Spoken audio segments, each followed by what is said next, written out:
My name is Jeffrey Zwern, and I'm the president of IDS Research and Development Incorporated. This video is copyrighted.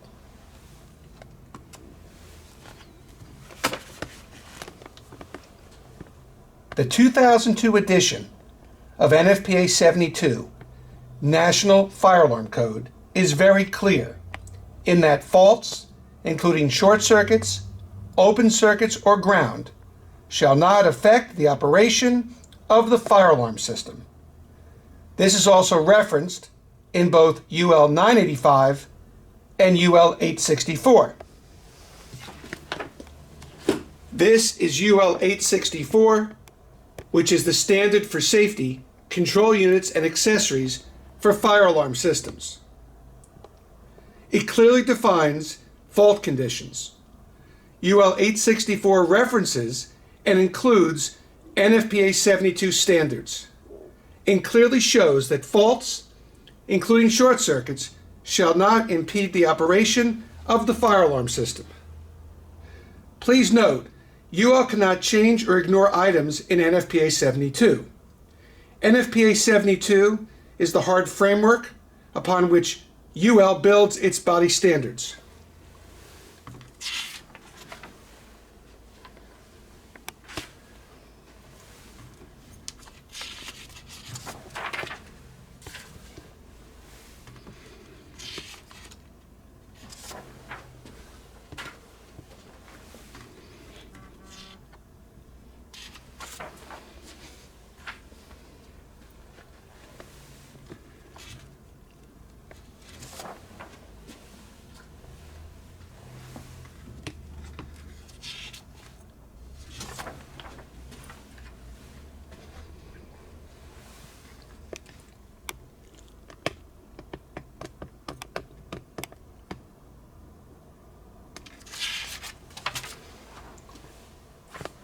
This is the DMP programming manual for DMP's flagship XR150 commercial and residential control panel.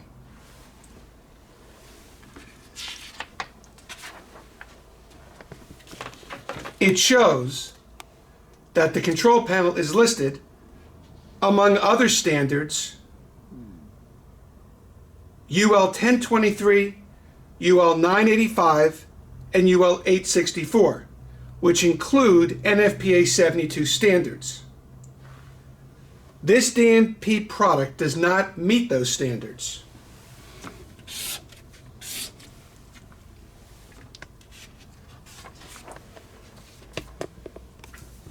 This is from the installation manual of the DMP XR150.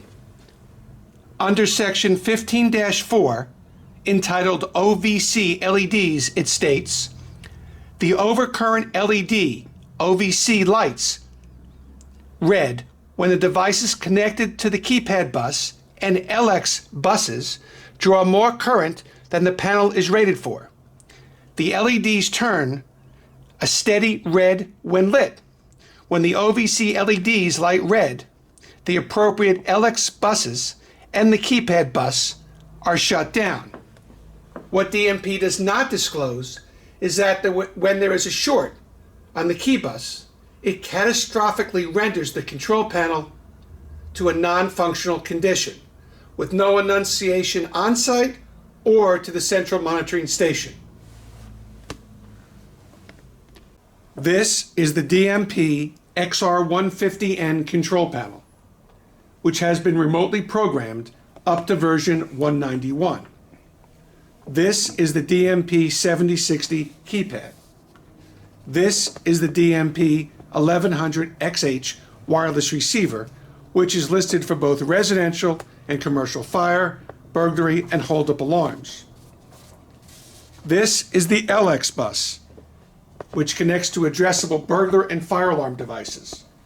DMP makes model number 714-4, 714-8, and 714-16 for interconnection of the addressable devices, burglar and fire alarm devices, to the LX bus. On the keypad, system wiring between the control panel and the keypad location can be run up to 500 feet with 22 gauge wiring. Up to 1,000 feet, it can be run from the control panel with 18 gauge wiring from the control panel. The wireless receiver on the X-Bus has a tie wrap which is holding down the onboard tamper switch so that you can see the onboard LEDs within this device. The LX bus can be installed up to 2,500 feet away from the control panel, and the gauge of the wiring does not matter. This is the OVC light. According to DMP, the overcurrent LED OVC lights red when the device is connected to the key bus, and the LX bus draw more current than the panel is rated for. The LEDs turn a steady red when lit. When the OVC lights red, the appropriate LX bus and the keypad bus are shut down. What DMP does not disclose is when there is a short on the key bus, it instantly renders the control panel non-function. With this in mind, what security and safety benefits do the LEDs illuminating have? What security and safety benefits do the LEDs have when they are a little more than the size of a grain of rice? When they are mounted on the circuit board of the control panel and cannot be seen when the control panel cover is closed. The DMP control panel and other DMP control panels do not comply and violate both UL and NFPA standards in both household and commercial burglar and fire alarm applications. These are zone expanders that can be connected to the key bus.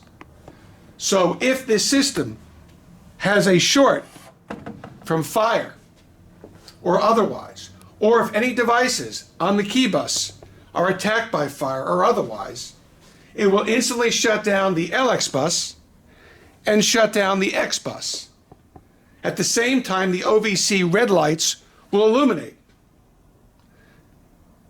If there is a short circuit on the key bus anywhere up to 1,000 feet away from the control panel and from any leg that is connected in parallel on the zone expanders to the extent they are connected to the key bus, the system will instantly fail. Now we're going to do a burn test to demonstrate an attack on the data bus, key bus of the DMP control panel, and to demonstrate how the system instantly and catastrophically fails. This is a burn test on the DMP XR150 key bus.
As you can see, the system has catastrophically failed. The OVC light is lit. The LX bus is non-functional. The X bus is non-functional. The key bus is non-functional.